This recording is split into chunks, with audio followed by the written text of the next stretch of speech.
Alright, lesson 34, greatest common factor. We've been doing some problems lately where we are finding the greatest common factor of, or where we are doing prime factors of numbers. For example, 210, if I tell you to give me the prime factorization, what would you do? Do a tree thing. Thank you for being so helpful. Anyone else? 10 times 21. Slight. Alright, so you want to divide it, split this into 10 and 21, now what? And go to 21 and 7 and 3. Okay, 21 can be 7 and 3. Yep. 10 could do 5 and 2. Okay, anything else? Is all. Yep. So these are all prime numbers. So 210 is 2 times 3 times 5 times 7. That's a 7 got lost. All right, we can do the same. We can do the same thing with expressions that also have numbers. For example, let's say we've got let's do 24x squared y cubed z.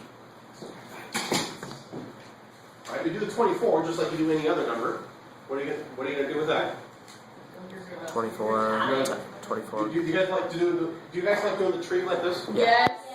All right, 24. 8 and 3.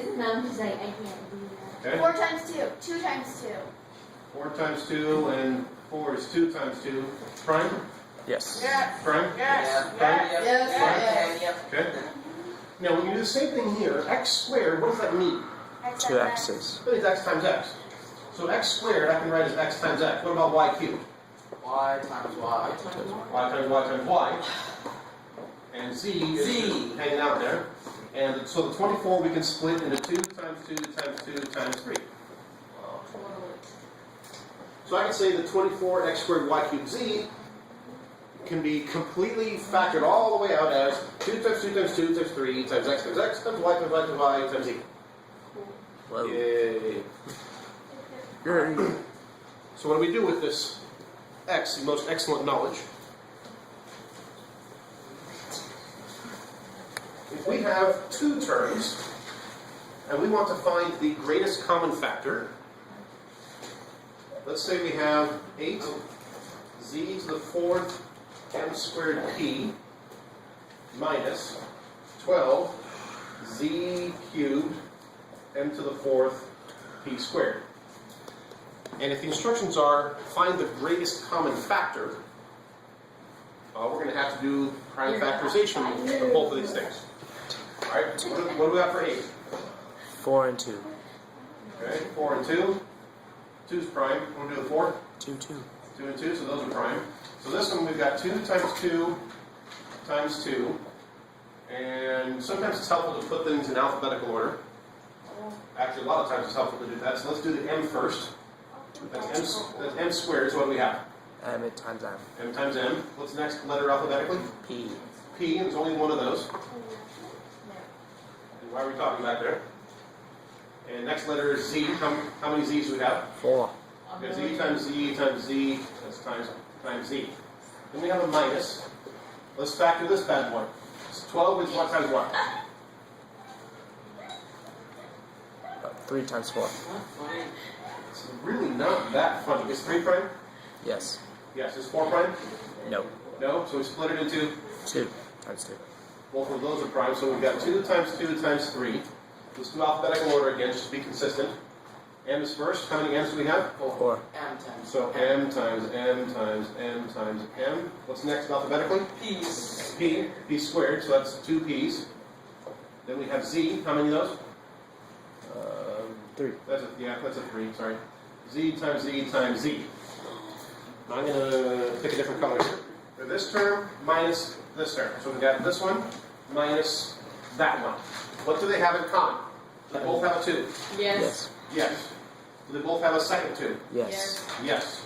Do they both have a third 2? No. No. Okay. Do they both have a 3? No. No. They both have m's. How many m's do they have in common? 2. 2. We've got 2 m's. We've got 2 m's. How about p's? 1. 1. 1p, 1p. How about z's? 3. Okay. This one has 3. This one has 4, so they share 3 z's in common. So what is our greatest common factor? 2 times 3. It's 2 times 2 times n times m times p times z times z times z. Okay? Oh. There we go. So lesson 34 is about finding the greatest common factor. And the reason why I decided to cover lesson 34 and 35 at the same time is because lesson 35 takes this idea and it says instead of the instructions being find the greatest common factor, the instructions are factor out the greatest common factor. So the only difference being you find the greatest common factor and you factor that out and what's left. From our first term, if we start here and we factor out 4m squared p z cubed, what's left? Well, it's the things I didn't circle here. 2z. Still have the minus sign here. What didn't I circle here? 3 times 3 m2 squared. m squared P. p.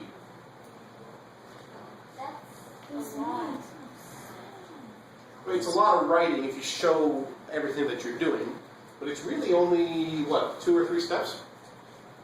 You might have to do the little factor trees for the numbers. And these are pretty easy. It's just a z that many times and m that many times. And then once you have it all written out, you say, okay, what do they both have in common? Identify everything they both have in common, and that's your greatest common factor. And then when the instructions are factor out the greatest common factor, O-U-T, that says out. Then what you do is you just put some parentheses, and whatever's left goes in there. It's distributing, except going the opposite direction. Let's do an example from lesson 35. Yeah. Do 20, please. How about an example? Or 20. All right, let's do example 35.2. If we have a cubed x squared m squared plus a squared x m cubed minus a to the 4th x cubed m squared. How many terms do I have? 1. That's true. 2. 3. In this case, a lot means 3. Yeah. So if we do this the long way, which is a good idea since we're starting out doing these, let's factor everything out. This first term, we've got a 3 times. I'm going to put it in alphabetical order. We've got m times m and x times x. Then we have a plus. Then we have a times a. M times itself 3 times. And an x. Then we have a minus. We have a times itself 4 times. And then next is m, which we have twice. And x 3 times. So what do we have in common? Do they all have at least one a? Yes. Yes. Yes. Yes. Do they all have a second a? Yes. Yes. Yes. Yes. Do they all have a third a?